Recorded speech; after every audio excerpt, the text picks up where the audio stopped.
Télé 24 Live, votre réseau d'information.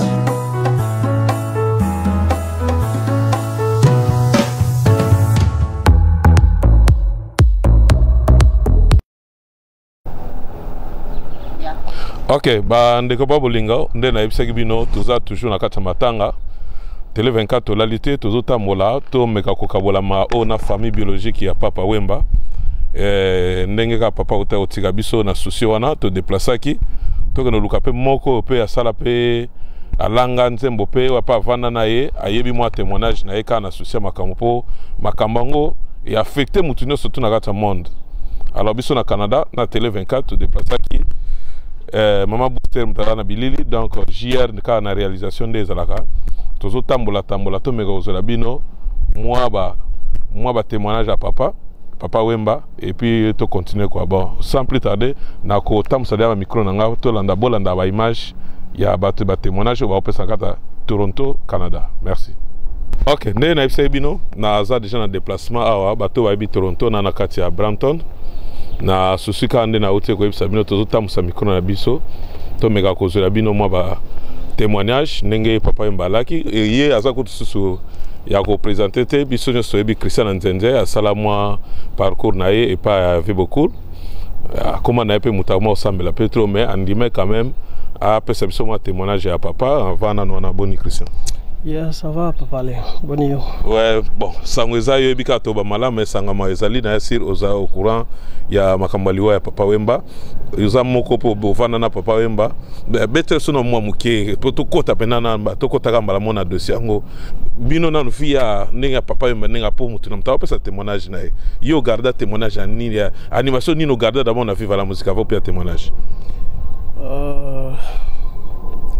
Ya merci mingi na bat bazolanda biso oui koyi vraiment za monene za mwa pasi lo na kolo ba en fait via za qui ceux tous ensemble donc amitié na âge na biso donc cela veut dire lo na banda ko mona ye vraiment azaki na bolingo wana envers ceux tous ans par exemple na voyage au mona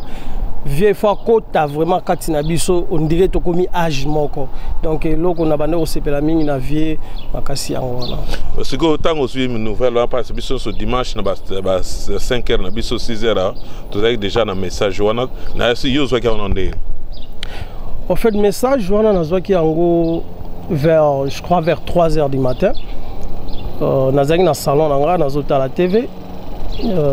na yoki ami nanga moko na kisasa Edi Masamba à Benginga lobi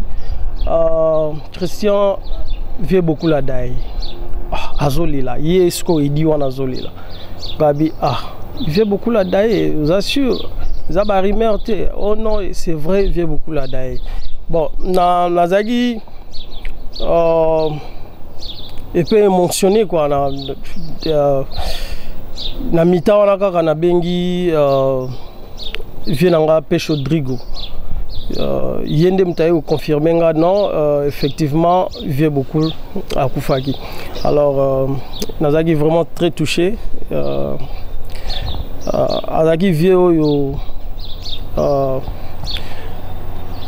n'habité.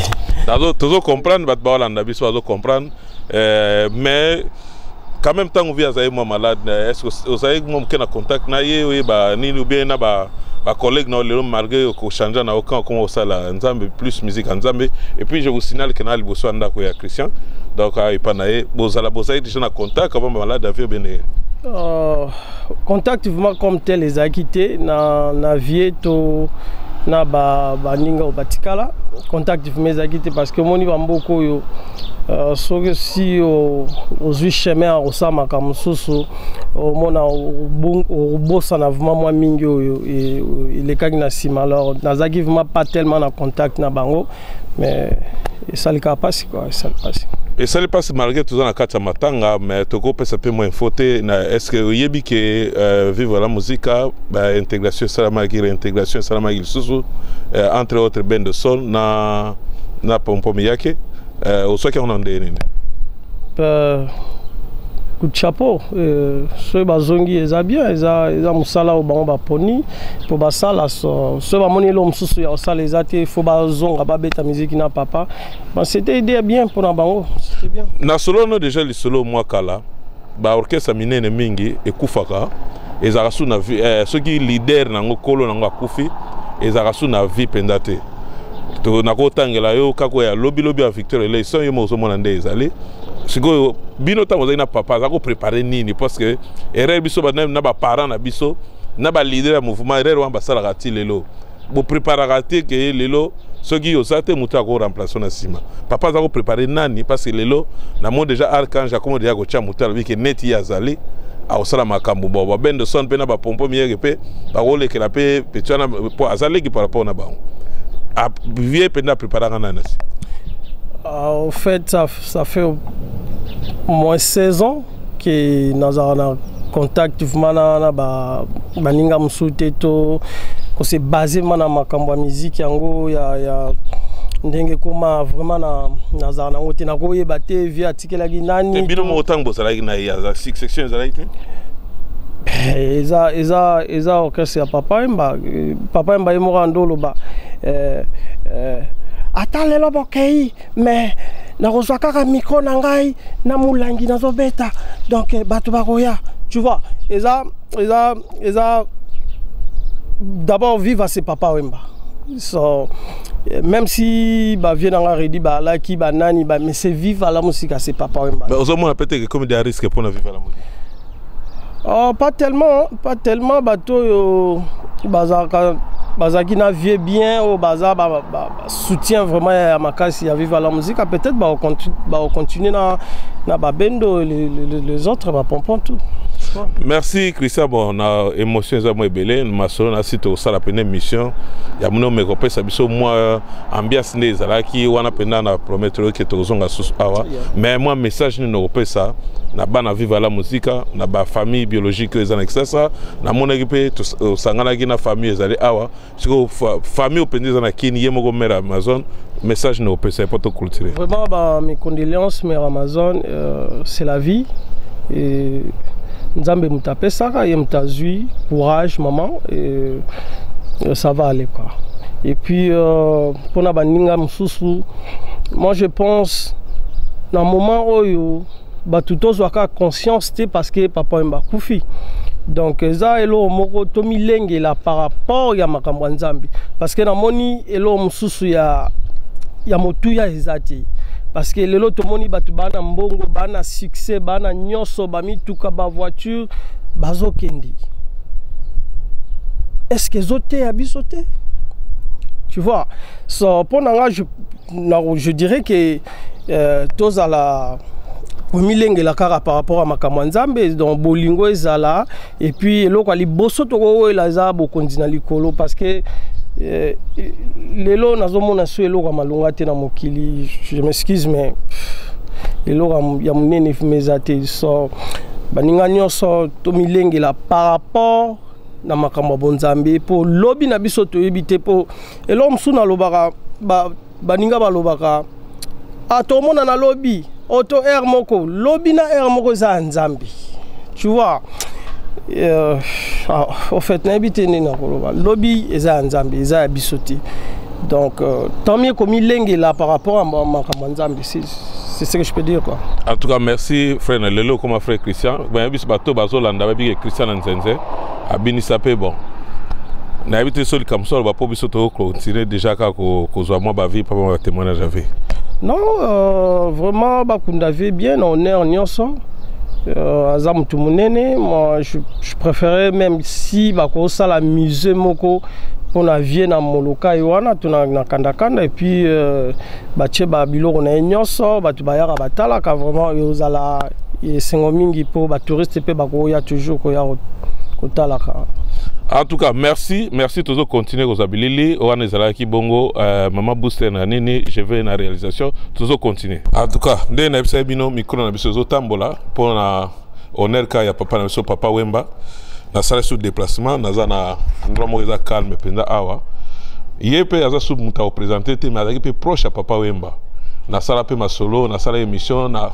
na kanda na yende na soki occasion osala émission na Papa Wemba na téléphone to sola e pona musala sala kié donc sans plus tarder na okotela ngai comme ça yemoko a se présenter yaga na yo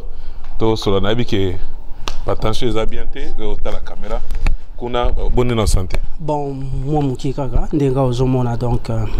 tozoko kati donc c'est donc pour nous présenter oté ino yom to sala Papa Wemba site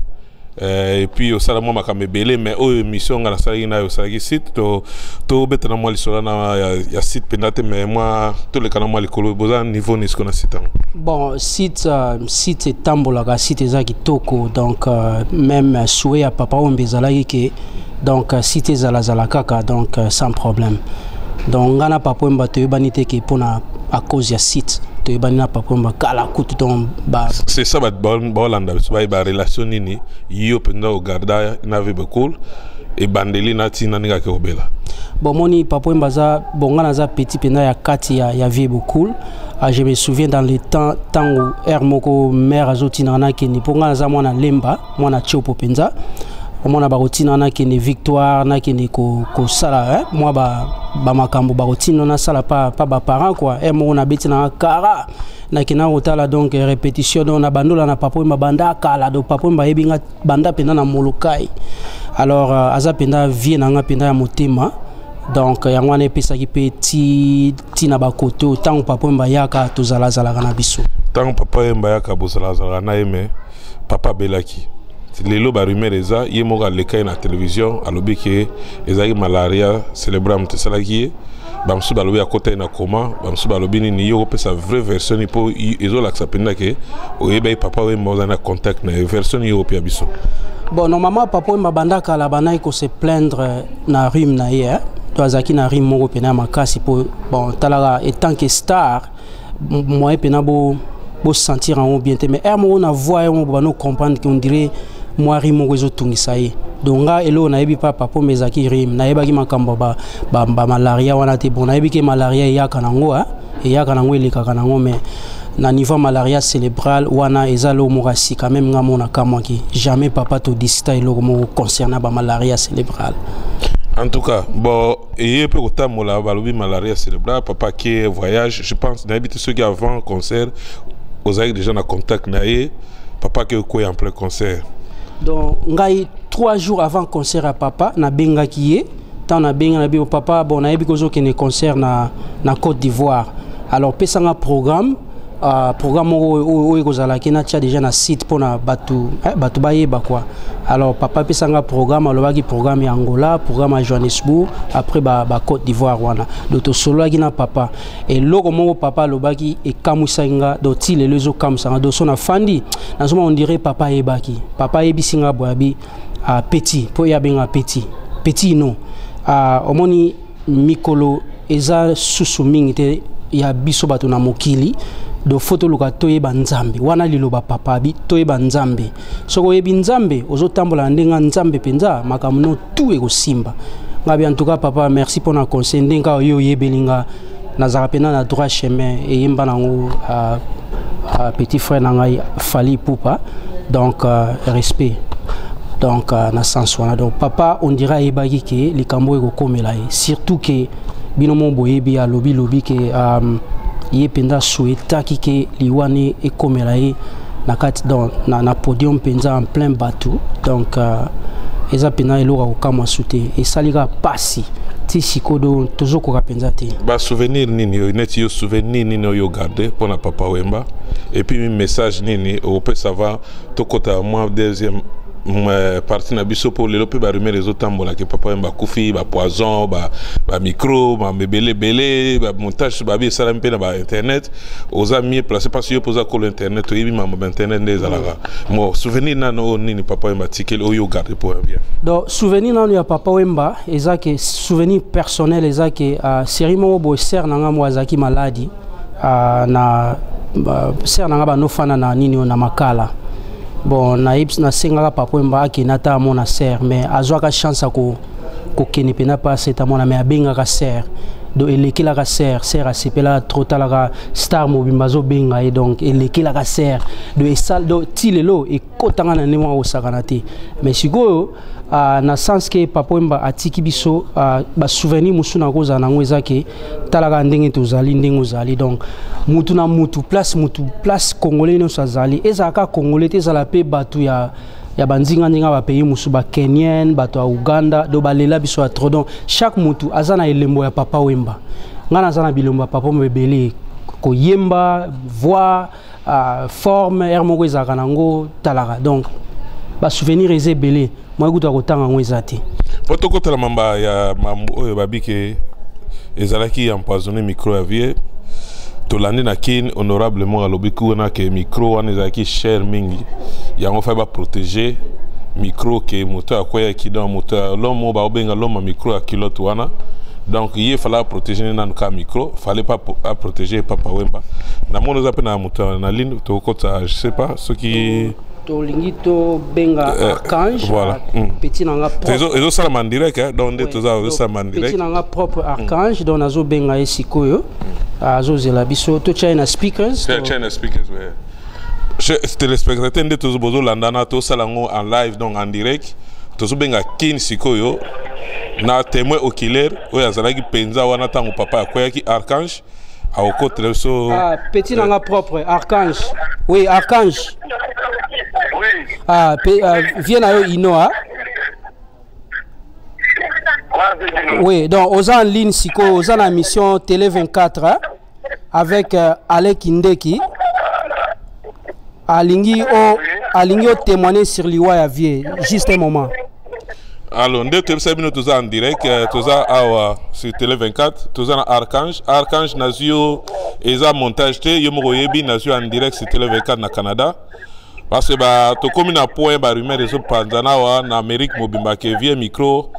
ezalaki na poison yo zalaki pembe na ve po na bilili pe to moni yo oko pesa message ni na Amérique et puis mokimo maba Holanda yo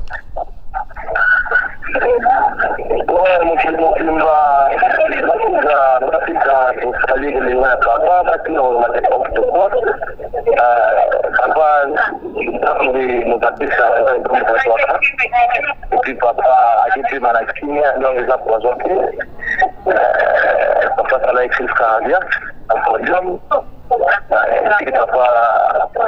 le petit papa qui lui je sais plus comment il est mourir donc dans cette émission là il y a une émission donc parce qu'il a bon quoi en tout cas Archange Logozo pendant ebelete pour batupe en Amérique ezali eza monde na bino pe ya musique message no web ça va faire na bino poto zo pendant tante na mikolo ya vive la musique aiko continuer ou bien ni paso eza mboka pe ya ba festival message no pesa na ba producteur ba sala ba festival là et puis na ba fa na bino la fala na biso ni na Canada va soutenir le Rival de la Beauvais au Fraté, on est là, on travaille, on orchestre, tout ça, vous avez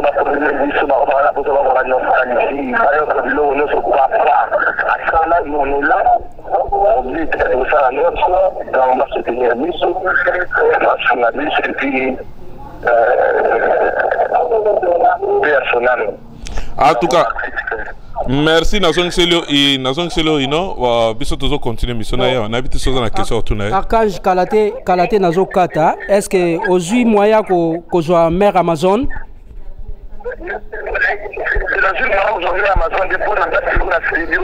ça va to sala boya soki to sisi na Alec Indeki na robengwa ta lobby comme ça to continuer li solo yanga na yo hein. En tout cas, wana yebisa mère Amazon fallait pena to solo la penza donc ngaba boule nanga eza air moko olobi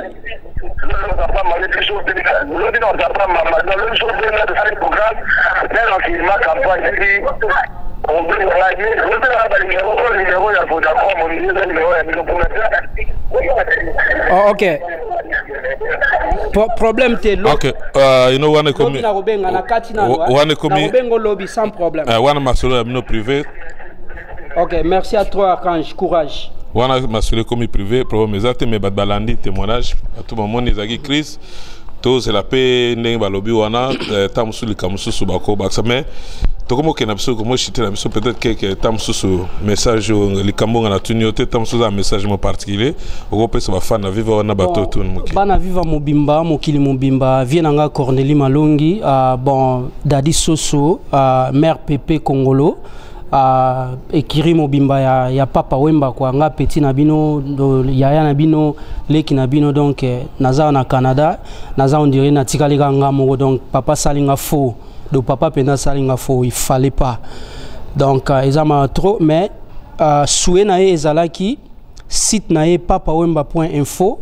azala te site wana egotika la libela na kobimisa bambongo nanga propre pour na maintenir site wana ekotika la libela à moins que nzambe pa benga ngai mais soki naza toujours en vie site ekotika la yokoma lié moko de source moko de répertoire moko ya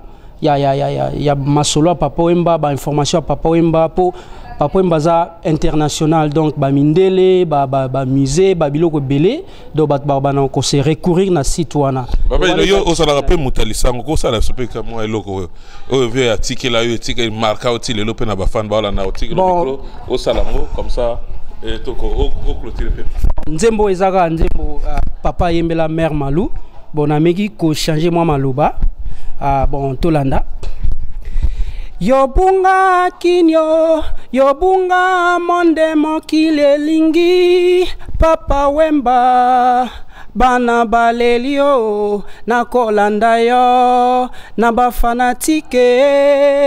polémique teo, monde yoka, Papa Wemba o, international o, tobina mokonyonyo, na ba rife bele o, Coucou dendon, dendon basi makasi teo. Merci à trop. Alors bandeko babo lingo nena ifsaki bino na susika ya papa na biso Papa Wemba nenga tiki biso na mokili akeko pe manaye mais Canada pe batikali simate bato ba viva ba moment malamu na Papa Wemba o pe ba sala ke ba congolais ba ko produire na mboka oyo. Je vous signale que à partir de Bataïbi na comme Arthur Tongo, il y a un parmi les promoteurs qui passent à la festival de Katamboga. Donc, bateau bazan na Congo, bateau na Arthur Tongo, il est pendant tous les années na Katamboga. Mais à ça peine un souci, tant que papa a coupé à vie, mais mais nazo kayote fo tout le monde a tout ça na moi li solo mais ngape na bi papa motena no na yo kanga pendo ça na en plein parc ande za na kata Canada au profiter na moi moi mais oyo kaki sango ya Papa Wemba aza muto pe bo vivana na ye au sala pe ya sala masolo na kata mboko yo souci tango yo saki message wana au capta ki on ande na lamuka ki na lamuka ki le na lamuki na chaki téléphone ya okangama na moni na raté 17 appels 17 appels mais likam nino kala te na moni Thomas Tumba benga yambinga o kota na internet otala image ve beaucoup la kufi e bandi ndenge nini fa kufarti kota ka na tele na otala liwa ya somo mais dernier contact na yo dernier temps na bozaki nezaki quand bon dernier contact na ngai na ye na kosola pisi na iko à travers ya ye puisque zalaki pe kaka na mama solo il fallait ayawa puisque na ndenge ya festival toyebaki masolo nga ko leka nango po vie à Lula festival akufeli vraiment na eloko yo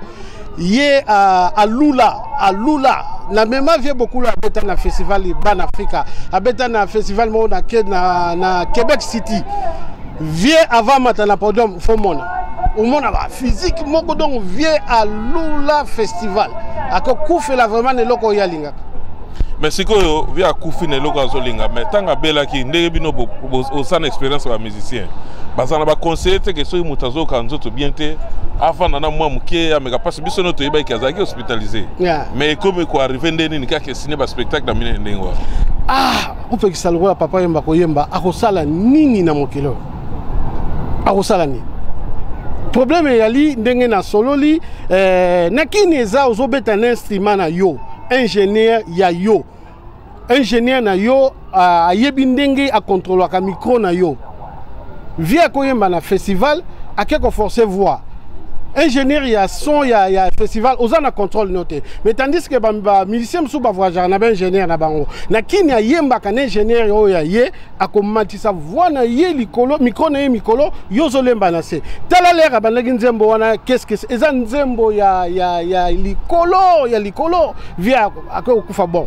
tozo zongo ezaka mokana nzambe mais conseil ba artiste yo za muta ba artiste conseil ni opesa po to mona katango ba ope bengisa ka ba yaka ole ba ya tana mwa médecin soka zo bela o mona ka groupe ba master ba msukutu ba musicien te eza télévision to golo ba terme msute po e ko pénaliser pe bino na obengisa ba awa conseil ni opesa bango nde ba olanda biso musique eza lokola drogue bango walo ba musique eza lokola musique eza lokola drogue. Eza impossible musicien ou asali lokola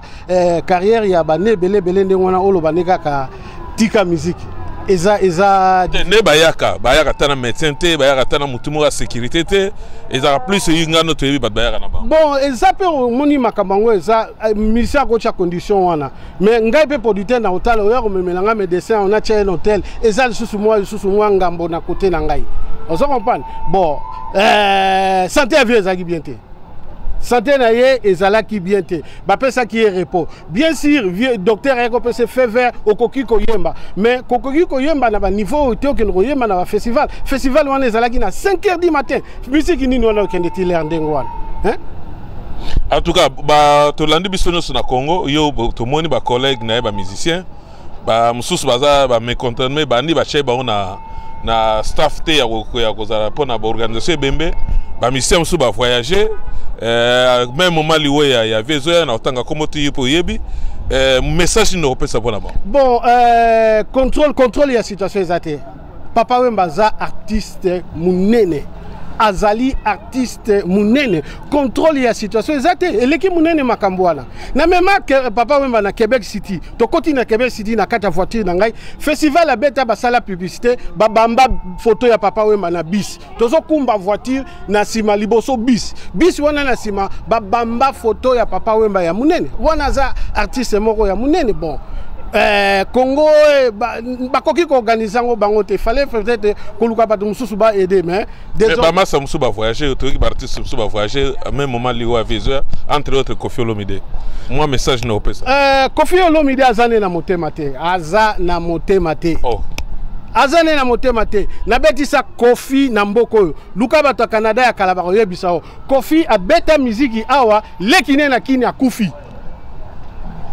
leki na yo d'ailleurs oh Didi papa moko mama moko et puis ayembango na nzembo ne kaka na album wana ngai musika na Canada leki nanga kufi na Canada wa na betisa Koffi awa na first portugaise eza na collège na Oxington Koffi abeta na Canada leki ne na kini na zo ko apprendre que papa a Koffi agwe papa Koffi akufa hier nde tozu ba message leki na ba réseaux sociaux message ni posa akokata sika ke kuna azonga ou bien akosande ngai na lobino kaka zane na motema te akobeta makambo ezako moi message na Koffi bon toza batu musique eza musique toza pe batu les mususu pe il faut utiliser qui bon moto na mais côté ya Papa Wemba na linga plus na sala moi témoignage ya Papa Wemba na habiter ce qui minute pour permettre OK ngana za moi mkepo caméra oui ngana za mwana ya Matonge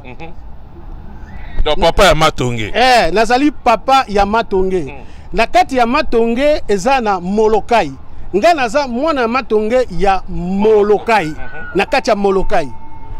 elakisi masimanimba Oshwe lokolama kanda India nga na mwana Oshwe vie bokulu na Matonge na sala témoignage misato ya liboso guerre moko bimaka na Côte d'Ivoire mwana moko ya millionnaire akota na avion moko boba abima na kini azoluka Papa Wemba na peso bena micro otala mwana moko ya mukie guerre bimaki na Côte d'Ivoire mwana ngo akima na avion matin na avion abima na Kinshasa tanga abima na Kinshasa na aéroport azolela Papa Wemba bamema ye na Papa Wemba ti tozalaki na Matonge wana Papa Wemba abokolaka mwana moko ya Ivoirien na lupango ne ayebi tata ne na mama na yete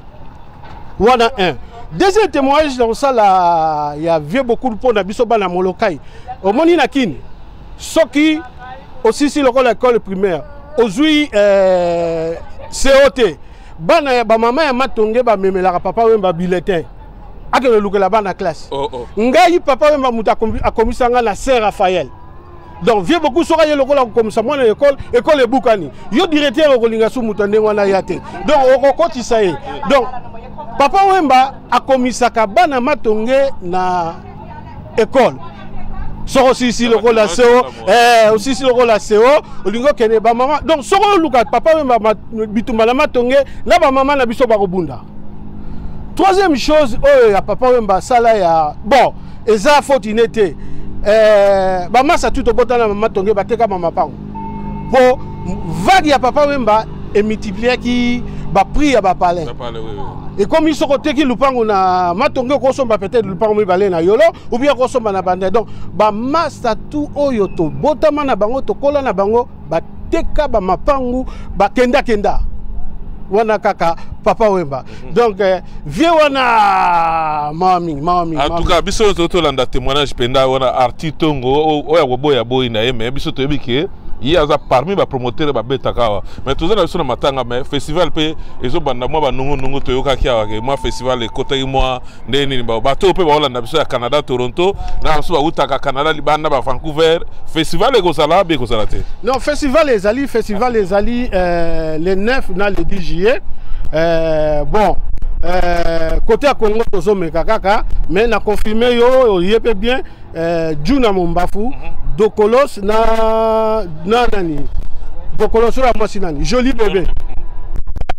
na Fofes le 9 le 9 juillet donc profiter comme Barozalawa peut-être le 8 vendredi wana la 40e il y avait beaucoup wana les a idée car toujours mais na confirmé en tout cas, au Canada, Télé 24 et Abino à Bolandi donc le festival les alliés, tout ça on a promettre déjà que tout ça là pour tout couvrir, tout le monde a bana mai ba Juna Mombafu, ba pour passer un spectacle. En tout cas, ba mon pas me connaît encore, na yo tout ça on m'a dit comment ba ça va clôturer. Ouais, na koloba ilo Congo esili. Ilo Congo esili. Moni orota bale kala yoza sportif orota bale kala ba merci ba obeta bale kitoko mais bale obeta makala Maradona ezo beta masuzuté et même na ba théâtre so ke na ba théâtre ba ebale mbonge ba théâtre ba sala kala yango ezo sala masuzuté ba ça bazana bango pe bon to boyité mais le côté musique musique esili. Mais personne n'a courage, bah nous basons le lobby, puis bah courage, bah faire, bah fali moi courage. Oh pas na zawana, soka forcer moi mouké, comme un niveau la capable de fali. Nous ça vraiment quand on a tête, tout ça sur internet, il n'a pas nini, demande à rapide si fali à zawana. Et là on va retirer le bandego va fongola nzela, soka comme ça la ba tourner, abeta ba concert na mama kamuna wana, fali à niveau. Je suis spécialiste artiste. Merci encore d'intervention dans notre groupe en plein parc. Ah, bana bazali, ah, bazo sagara, au pendant on a plein, au centre ya casa Toronto, au baboyaka, yango pende yango. En tout cas, dans tiki bino pona, il y a un témoignage na biso lelo. En tout cas, tukutaninga rambalasima le 9 juillet nenge, yemoro le grand producteur APC pour toda na musique. Merci à suivre. Boa tarde, eu sou Panzo da Silva, sou o irmão do Ino. Eu tive a oportunidade de conhecer o Papa Wemba já há muitos anos, mas em fevereiro de 2016 vim visitar o meu amigo Ino e em conversa, porque eu tenho um amigo que é meu irmão mais velho, que vive na Irlanda, Benjamin Kanza, que é irmão, filho de Papa Wemba. E coincidentemente o Ino também é filho, irmão de Papa Wemba. Falei dele do Benjamin e surpreendentemente, olha, meti-los em contato no mesmo dia, falaram os dois e o Ino fez questão, ligou para a França, Papa Wemba atendeu o telefone, falei com Papa Wemba, foi uma honra porque é uma legenda, é um ídolo e nós como africanos perdemos um grande homem, um grande cantor e a sua legacidade vai prevalecer para a vida inteira. Foi uma pena quando me apercebi da sua morte, apercebi-me pela BBC de Londres, quando anunciaram a morte de Papa Wemba, e foi um choque. Continuamos a viver esse momento de angústia e só pedimos a Deus que a sua alma repose em paz e que a sua legacidade vai prevalecer durante esses tempos. Muito obrigado e obrigado pela oportunidade.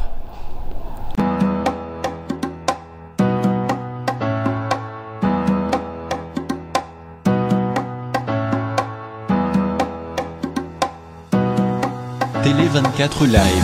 votre réseau d'information.